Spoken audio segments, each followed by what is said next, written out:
It is the agenda for the 21st century you're living in today. For a brave new world where everything that you cherished and held true will no longer exist. You see what's happening? The process is rigged. This whole election is being rigged. These lies spread by the media, without witnesses, without backup or anything else, are poisoning the minds of the electorate. And they will do anything to distract the public's awareness of this undeniable fact, a fact born of the globalists' insatiable need to create an enemy and control both sides of endless wars and social engineering that add to the New World Order's trillion-dollar treasure chest. But times are changing, and the true enemy of humanity has been exposed. And the FBI now creating a nationwide database to learn about how civilians interact with police officers. As Russian warplanes continue striking Aleppo, the carnage in Syria has pushed Moscow's relationship with the West to new lows. And with Western powers again debating military action, Russia has upped its forces in Syria. Вашингтон не желает воевать с Россией. And its Cold War rhetoric. Российско-американские отношения. In his flagship current affairs show, Russia's top state news anchor issued this stark warning of global war. Дошло, что хамство по отношению к России. Brutish behavior towards Russia, declared Dmitry Kiselov, could have nuclear dimensions. It is an apocalyptic vision, quite literally. Not since the conflict in Ukraine, where Russia fueled an eastern rebellion after annexing Crimea, have tensions between Russia and the West, particularly the United States, been so strained. Critics accuse Moscow of dangerously undermining the international order. Many Russians, former Cold War warriors like this retired general, see it very differently. Russia is fighting U.S. dominance over the world. That's the reason. It's not all about Syria or Ukraine.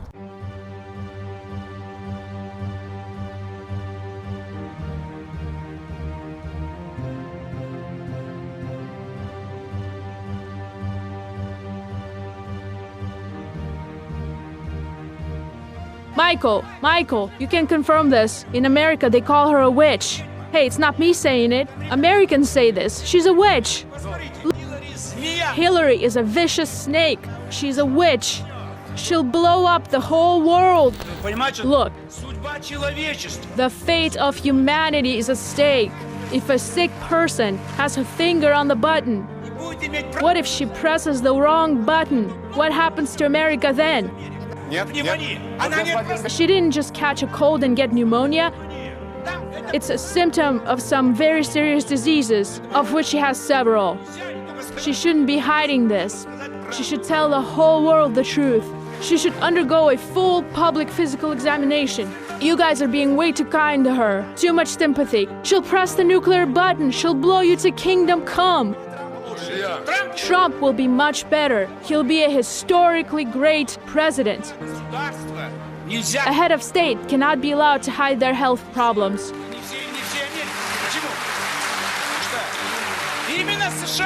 Especially countries like America or Russia. It's one thing if it is some little country. But a nuclear power, a great power, and their president is sick? What if she has to decide to bomb or not to bomb? And at that moment she gets the shakes, she falls down, she passes out? Think what could happen to the world then. Any chronic disease which can be cured will make the leader be nasty and vengeful. Because chronically ill people want everyone else to be sick too. Everything will get worse if this is the case. A new order from Russian President Vladimir Putin has stirred fears across the globe that Russia is preparing for a massive conflict. They write that Russia has ordered all government officials to fly home any relatives living abroad, including college students, regardless of any impact it has on their studies. My friends, this is a massive, massive order from the President of Russia.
Health experts identify another Miami neighborhood where mosquitoes spread the Zika virus to people.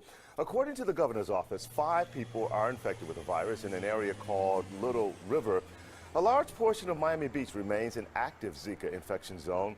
More than 1,000 people infected by the virus in the state. Most caught it while traveling outside the U.S., but 155 cases are locally transmitted.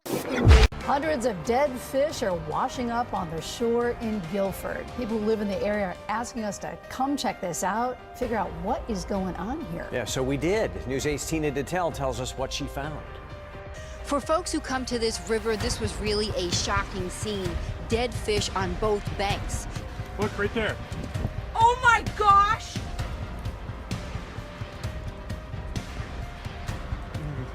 Hear it. Yeah.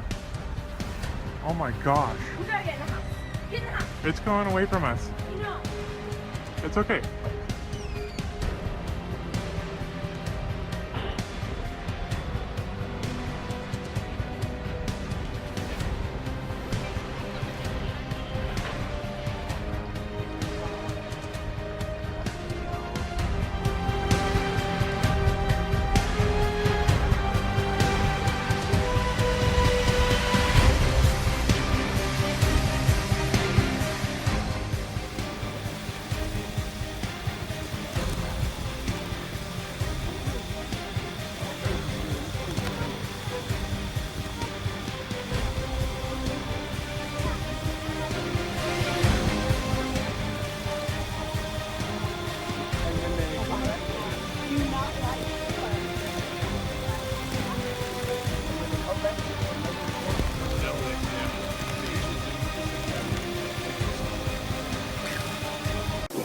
Radioactive water pouring out of taps in Polk County. Good evening, everyone. I'm Jameson Euler. And I'm Laura Harrison for Wendy Ryan. It's the scenario well owners near that Mosaic sinkhole were dreading, contaminated wells. And while it might not be tied to that sinkhole, the radioactivity is a real danger to the community.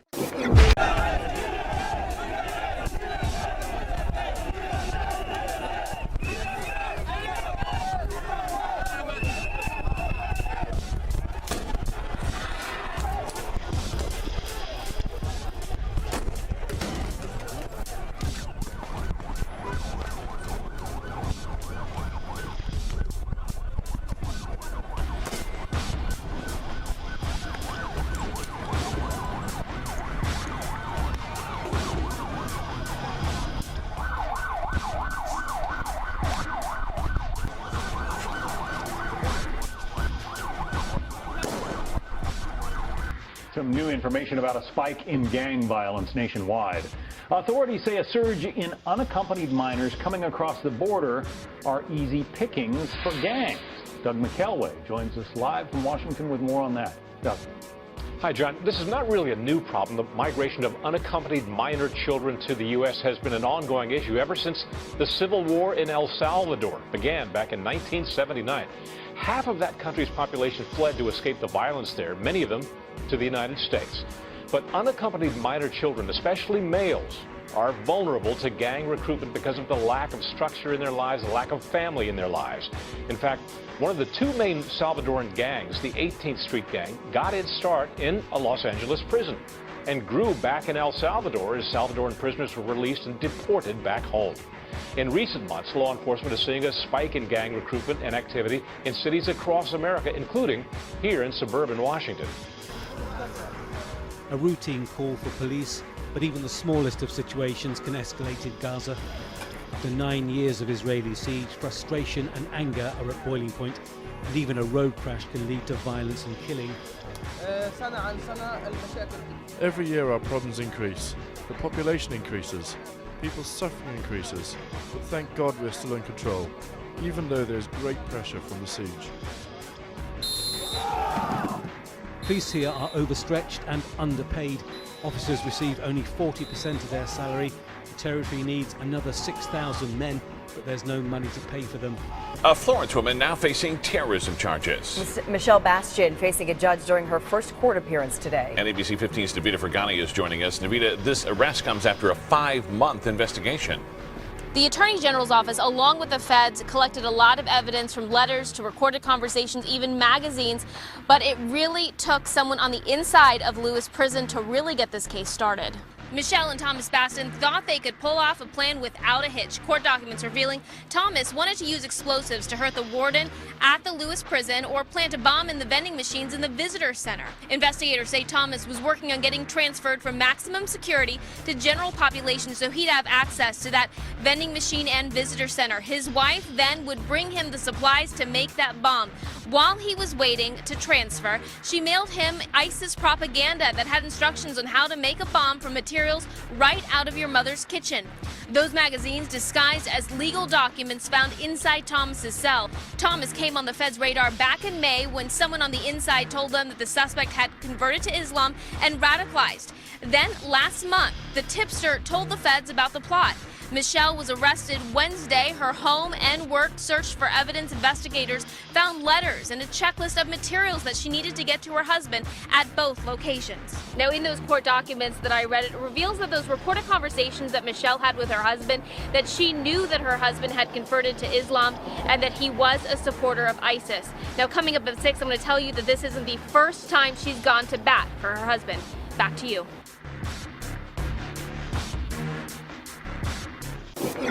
UNESCO gave preliminary approval to a resolution ignoring the Jewish connection to Jerusalem's Temple Mount and Western Wall.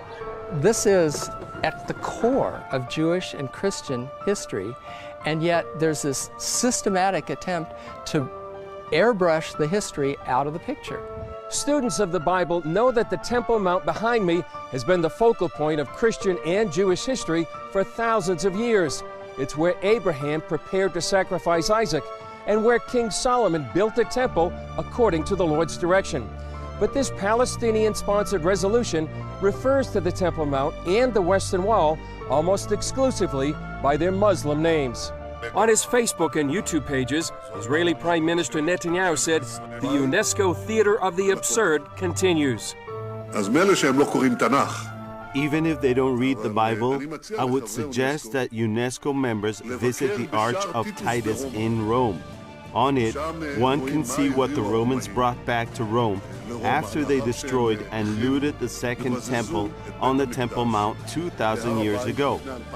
There, engraved on the Arch of Titus, is the 7-branch menorah, which is the symbol of the Jewish people, and I remind you, is also the symbol of the Jewish state today.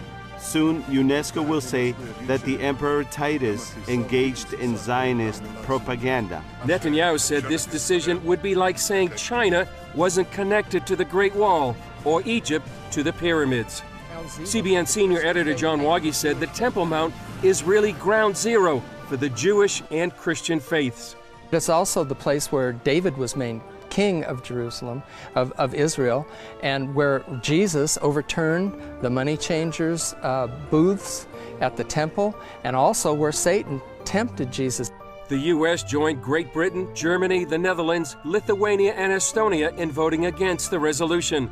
U.S. Senators Marco Rubio and Mark Kirk urged the Obama administration to condemn its adoption, writing, "This is just another attempt in UNESCO's disturbing trend of attacking Israel and delegitimizing the Jewish state and does nothing to promote peace." The spokesman for the Palestinian presidency said the U.S. should review its policies toward Israel, and Israel should recognize a Palestinian state with Eastern Jerusalem as its capital, with its Muslim and Christian holy sites.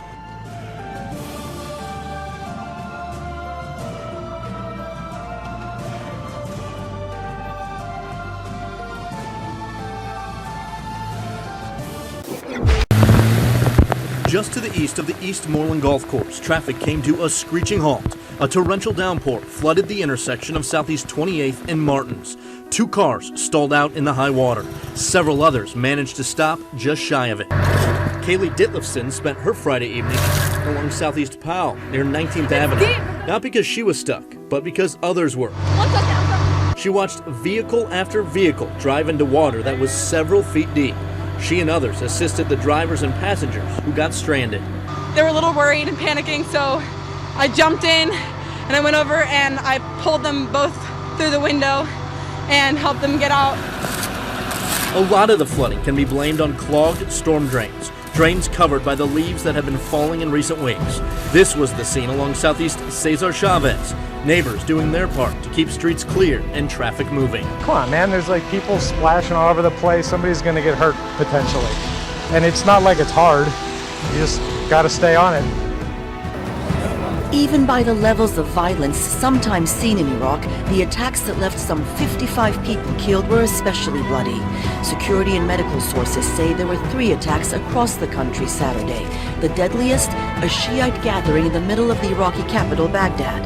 That's where an Islamic State suicide bomber detonated an explosive vest, killing at least 41 people and wounding 33 others.